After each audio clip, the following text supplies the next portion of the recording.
Okay, I'd like to conclude in the comments today on Rav Crescas and his understanding of BECHIRA, of free will, which again, as we've been seeing over the last few times, he seems to limit the way in which our free will is going to work. And there's two more ideas, one that we really touched upon, and two more ideas that we want to discuss today. Number one is that Rav Crescas is learning that the inner choice of attitude and identification, which we spoke about, with the good and for the joy and enthusiasm that are volitional in the service of Hashem, that's where your free will is. Meaning, your response, as we said, to your good deeds, feeling good about it, having fuzzy feelings in your heart, embracing the good that you're doing, that's what he calls is the area of free will. And therefore, Rav Tatz explains the essence of free will is what's called Ratzain. Ratzain means your inner desire. Your world of free will only exists, according to Rav Crescas, really, is in your place of Ratzain, your inner desire. It can be asserted before, and you can either assert your free will before the act, during the act, or even after an action has taken place. At all times, the Ratzon is free to express itself. Meaning, before you do a mitzvah, are you getting excited about doing that mitzvah? For example, Chanukah is going to be here tomorrow night. So, are you looking forward already to lighting the menorah? You're going to light the menorah no matter what tomorrow night. It's already decreed in heaven, you're going to light the menorah. So how do you go about doing it? Do you do it with enthusiasm?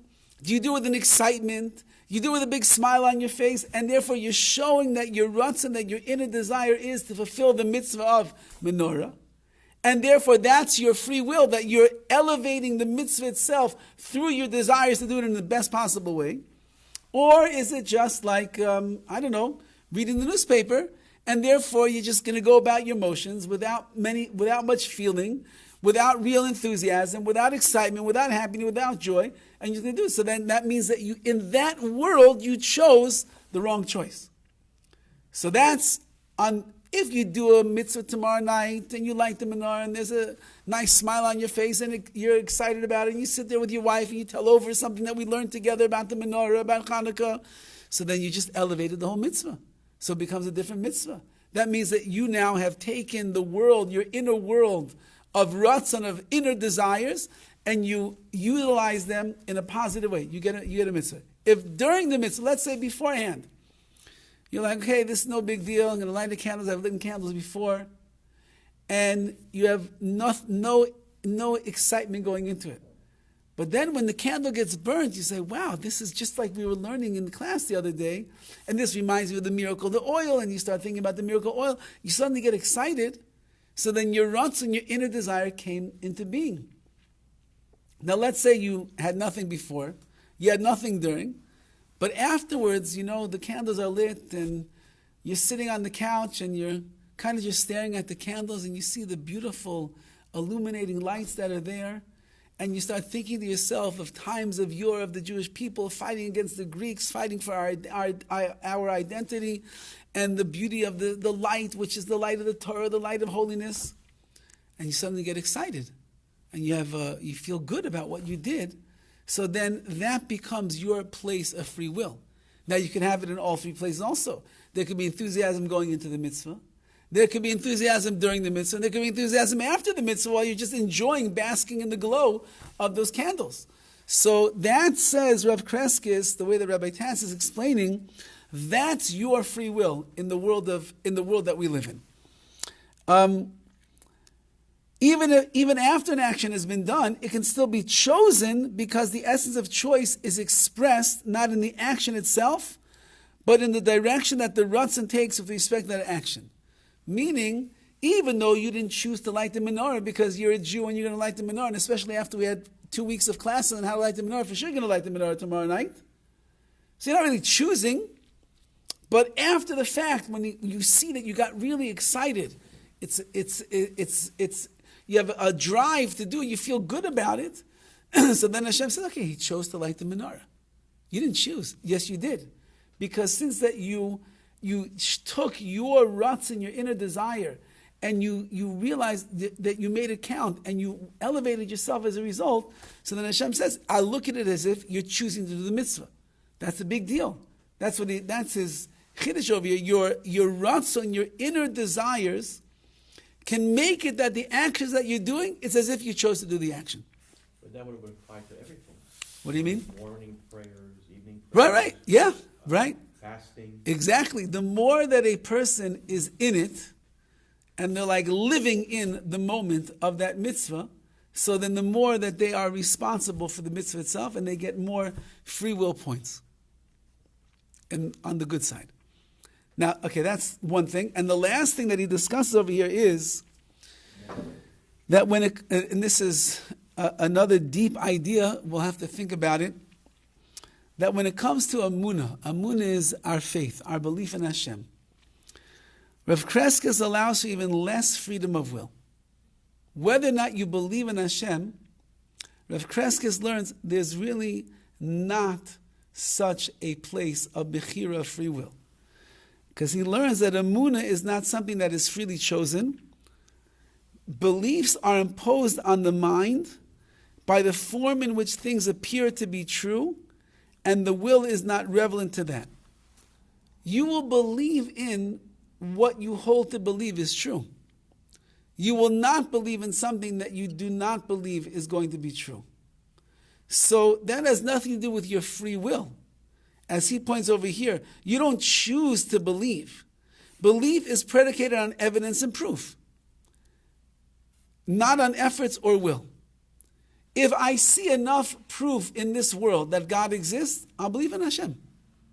You chose to believe in Hashem? When you walk outside, do you believe that you are walking outside the shul? And it's a sunny day? Yeah, because you see that you walked outside the shul and it's a sunny day. So that you have to stretch your brain to believe that you walked outside the shul on a sunny day? No, you know that you walked outside and you know that it's sunny and it's nice outside. So anything that is a reality, I'm not choosing to believe in that. That's reality. When you go outside and you press your remote on your car and you see the lights on your car and you hear the noise of the door unlock. So what did you have to bend your mind to believe that this thing that's in your hand just controlled the alarm system on your car, and that's your car and you should go inside? No, you know what your car looks like. You know what your alarm thing looks like, and you get in. That's your car. You're not believing in your car. It's just reality. That's your car. When you go home, do you have to believe, this is my house? You know that it's your house, Baruch Hashem. So you go into the house, the key's going to work in the door because it always does. You're going in. That's not called Emunah, that's not called belief, that's called reality. Says Rav Crescas, the same thing is true in our Emunah with HaKadosh Baruch Hu. The more reality that you have of that you understand Hashem, and you see HaKadosh Baruch Hu in your life, in this world, so then the greater is going to be your Emunah, but you're not choosing it. It's just reality. So this is similar to a concept that the Rambam himself writes. When the Rambam introduces the mitzvah of Emunah in his classical work of the 613 mitzvahs, so in Hebrew, the way to say that you're obligated to believe in God would be chayiv laha'amin b'Hashem. There's a mitzvah laha'amin to believe, to have emunah in Hashem. But the Rambam doesn't say that. The Rambam says that there's a mitzvah leida es Hashem. There's a mitzvah to know Hashem. Which means that the Rambam is understanding that the only way you can actually believe in God is if you know who God is. And the more that you know Him, the greater your awareness of Hashem is, the greater is going to be the levels of your emunah. Now that's not BECHIRA, that's not free will. That's the way that Rav Crescas is saying it. It is a given. If you know God, you know who your wife is. When you go home, you're not, whoa, is this really, it's your wife. You know who's your wife. She's been your wife for decades already. So you know that. Your kids call you, is that really my son? No, you know that it's really your son because you know what your son is. So if you know God, so then you believe in Him because you know who God is. Now, according to the Rambam, I do believe that the Rambam would understand that you work hard to get to know HaKadosh Baruch Hu, so you're making choices in everything you do to get to know Hashem. So when you get to the penultimate of Emunah, belief, your free will choices brought you to that level of belief. But while you're believing in Hashem, that's not free will. That's obvious. You know HaKadosh Baruch Hu. Says Rav Crescas, you have free will in belief. If you know HaKadosh Baruch Hu, if you know the way that He works, if you understand Hashem to the best of your abilities, so then you'll believe in God. Why? That would not be BECHIRA, that would not be free will. And he says the intelligent mind registers evidence and comes to its conclusions. Where the evidence is strong enough, the conclusions necessarily follow. The world could not have come from nothing. The world could not have created by itself.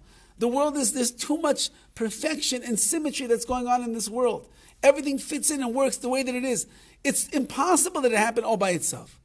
So any logical person, intellectual person says, well then there's got to be a creator behind this world. So I start looking and I see the fingerprints of Hashem everywhere, that He set up laws of nature and everything works so perfectly. And it's amazing. So I know there's a God. I look at my life and I see that there's certainly been divine intervention in my life in so many different stages along the way. And if I'm sensitive to it, I'll even see it every single day of my life. So I know that there's God. And I see the things that are going on in the world. And I have to know that there's so on and so forth. The more that my logical, intellectual mind will register that the things that are going on around me is God, the more that I'm going to believe in Hashem. So he writes over here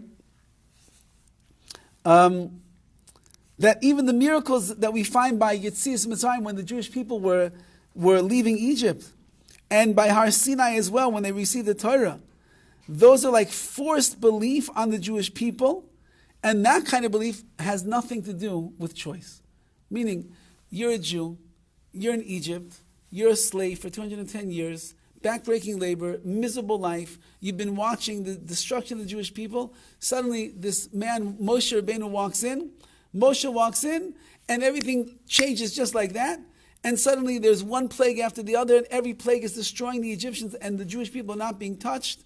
It's ravaging the land of Egypt, and you and your fields, and wherever you are, everything is good. And at the end of the day, Hashem says, get out of here right now. You run out of Egypt. The Mitzvim are following you. The sea suddenly splits like that, a miracle for you. You walk through, and the sea closes up, and it destroys all the Egyptians. So, you're choosing to believe in God at that time? If you don't believe in God, something is wrong with you. You just witnessed miracle after miracle after miracle for you. You just went through the sea that split. The floor of the sea was dry when you walked through, and there's miracle upon miracle. The sages tell us of everything that took place while they were walking through the sea. And now you watch all your enemies drowning behind you, and you go into freedom, and you're going to walk into the desert and receive the Torah. What else do you need to believe in God? So if I wouldn't believe at that point, something must be wrong with the way that my head works. The fact that you do believe, says Rav Tatz, that's normal. That's not called choosing to believe. It's staring you in the face. But, we can say that thousands of years later. But the people who witnessed the miracles, they did not believe either. No, that's what he's saying. They got to a situation where they could no longer deny that there is a God of the universe. So why did they rebel? What? Why did they rebel and go to the golden calf? Well, we can speak about the golden calf one time, of what kind of rebellion actually it was. Yeah, it wasn't a complete rebellion against God and His Torah and everything that we accepted on ourselves. They didn't want to go back to Egypt? Again, if they wanted to go back, like they said, why'd you bring us out to the wilderness to die over here? It was much better in Egypt. When a person has hardships in life and things aren't going exactly the way that you would like them to go. But they didn't have hardships. They had manna, they had everything they wanted. Okay. They just, Moshe is not coming back. And then they started to panic. Right. I'm saying, but if you follow the Jewish people through their journeys in the wilderness, there were quite a few times where they complained to Moshe and said, get us out of here, we want to go back. It's not so comfortable wandering around year after year after year after year when you don't know, there's no end in sight, when you don't know what's going to happen. So we have to believe in Hashem. When we do believe in Hashem, we trust in Hashem, it's all true. But we start remembering, there was like a life that we had when we were back in Egypt. There was food, and there was water, and there was work, and here it is, we're just, surrounded by these clouds of glory. Food is dropping down from the heavens. We do nothing all day long. We want more. But anyway, but he says that as you get into situations where it's clear that it's God, it's not choice. And if you don't believe in Hashem at that point, then something must be wrong.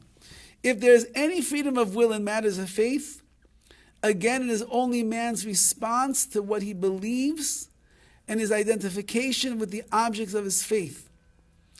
Meaning that how do you feel about the Emunah? How much are you working on making the Emunah deeper and deeper and deeper inside of you? How much do you live your life based upon the belief that you have in God? Are you a believing, God-fearing Jew because of your knowledge of Hashem, your awareness of Hashem, your coming in contact with Him? Or is it just, passé, the way that we go through life? So that is the area where you have free will, he says. And especially in the joy you choose to express in response to the privilege of the gift that is being part of the Jewish people and its experience. I mean, it's a blessing to be part of Klal Yisrael. It's a blessing to be a Jew. Look at the world today. The world is going bonkers. We're maybe the only normal people that are left in the entire universe right now. That's why they're attacking. Right, exactly. So that's a privilege. That's a gift. Do you have pride? Are you happy with that? Do you feel good to be a Jew? So if you allow yourself all of those feelings and you identify with it and you live your life accordingly, so then says Rav Crescas, the way the Rabbi Tatz explained, that's your area of free will. But to believe in Hashem, it's pretty obvious. Now, if a person's struggling in their emunah, they're struggling in their faith, so then the harder you have to work to reach belief in God, so then that's your free will.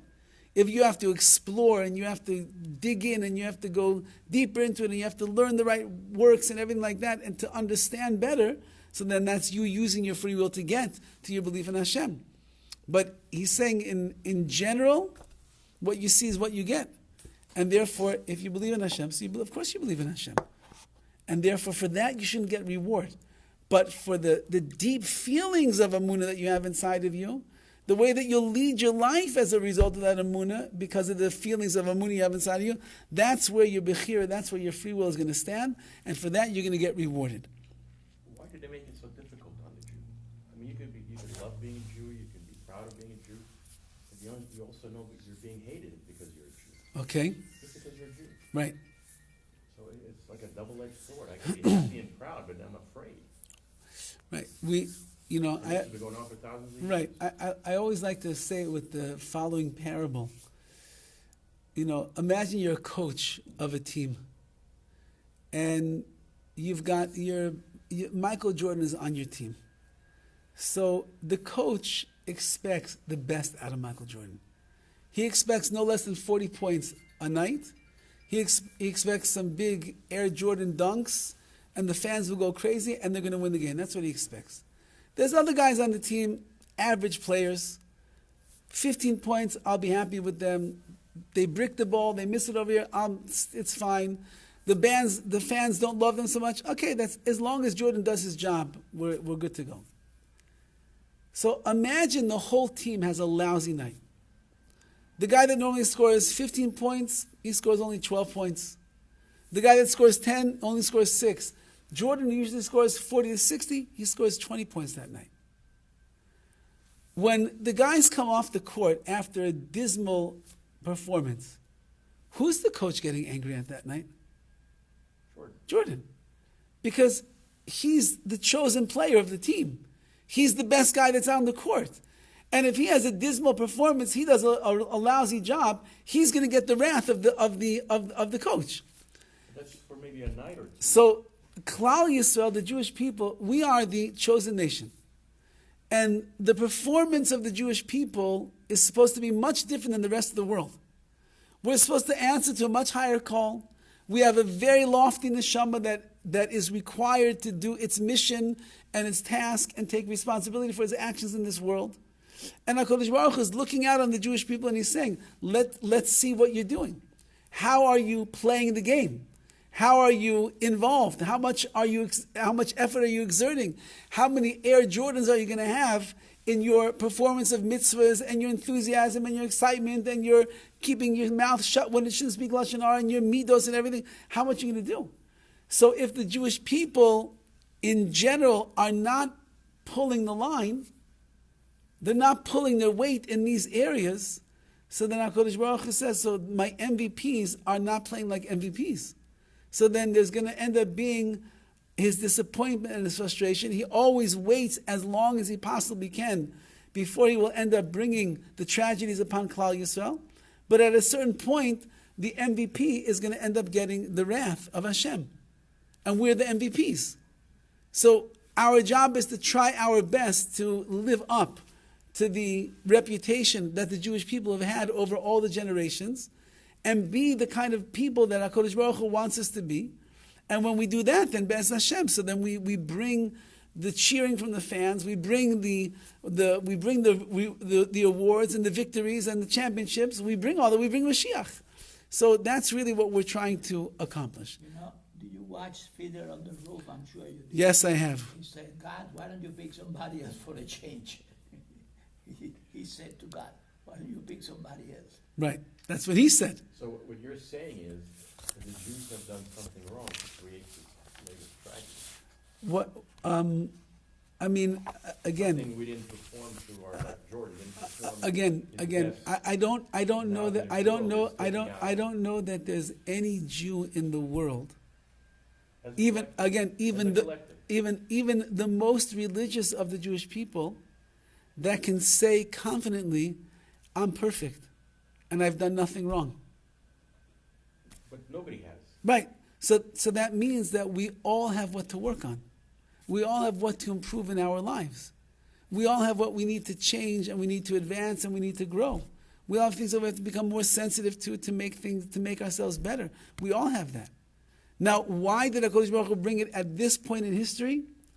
So, as we're learning on Shabbos afternoons, the time before Mashiach comes is called the Chevlei Mashiach. It's the birth pangs of Mashiach. Birth pangs are very painful. And they're the most painful right before the baby's about to come into the world. So when you see difficulties and tragedies and suffering for the Jewish people, when you see what's going on in the world today with the whole world basically turning against us and pro-Palestinians picking up the pace and getting support and people behind them, and Jewish kids that are afraid to walk on their college campuses and college deans and presidents that cannot condemn the anti-Semitic rhetoric which is going on, and there are soldiers that are dying every single day, God forbid, and there are hostages that are still in hostage, and there are broken families, and there are people that suffered miserably before they were even killed. So we have to know that things are speeding up. And we're in the final throes of labor. And any woman who's in labor knows that when you come to the hospital for the false alarm and you're only 2 centimeters dilated and your contractions are still 6 minutes apart, not much is going on. But when the doctor checks you and says, you're 10 centimeters and the contractions are coming one after the other and you are in excruciating pain, and you can feel the head beginning to come out of you and you got to push hard, so then that means that the baby's almost here. So when things get more difficult and tenuous in the history of the Jewish people, that means that Mashiach is almost here. Yes, but Jews have difficulties throughout generations. We can have more. Yeah, but God knows how many yes, generations. It's, I don't know. My wife used to have very long labors. Some women, they go to the hospital, 10 minutes later, there's a baby in the world. Some go to the hospital, 20 hours later, there's a baby in the world. We're in a long labor right now. We're in a very long labor, and it's getting very intense. And so it's pushing and pushing and pushing towards the end. And so we see what's going on in front of our eyes, and we have to keep that in mind. So HaKadosh Baruch Hu is asking for a response right now. What can we do? You know that a woman who's at 10 centimeters and she's got to get the baby, she has to push as hard as she possibly can. Otherwise, the baby's not coming out. There's also something called cesarean. There is, but we're talking about a natural labor over here. So she, at the most painful time, is when she has to push the hardest, and it becomes even more painful. That means the same thing is in Mashiach. At these times, when it's painful and there's tragedy, we have to push ourselves the hardest that we possibly can. Happy Hanukkah, everyone. Well, so Monday you have Hanukkah break, and Wednesday, God willing, we'll be back.